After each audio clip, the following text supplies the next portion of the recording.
Les affirmations positives sont des outils puissants, mais seulement si elles sont bien construites avec les mots justes et ressenties avec de l'émotion.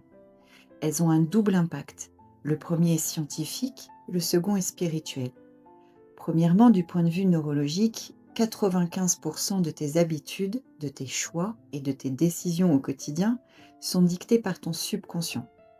Il est donc important de savoir quel programme est installé dans ton cerveau pour contrôler la direction de ces choix et donc de ta vie. Tout ce que tu dis, tout ce que tu penses, lorsque tu le répètes constamment, s'imprime dans ton subconscient comme étant ta réalité et la direction à suivre pour ton cerveau. J'attire ton attention sur la façon dont tu parles de toi et sur ce que tu répètes constamment. Ton cerveau transforme tout ce que tu répètes en croyance. Une fois la croyance installée, comme il aime avoir raison, ton cerveau va chercher à prouver systématiquement que cette croyance est vraie. Il va donc chercher toutes les situations dans lesquelles il va pouvoir vérifier cette croyance en orientant inconsciemment tes choix, tes habitudes et tes décisions en ce sens.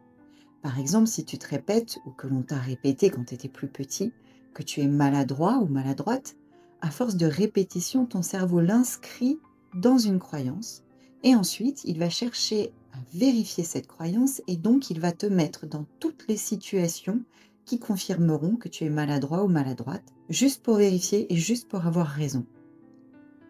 Donc avant de formuler des affirmations positives pour reprogrammer ton subconscient positivement, il va falloir déjà que tu supprimes toutes les affirmations négatives et les croyances limitantes qui tournent en boucle dans tes pensées et dans tout ce que tu dis de toi.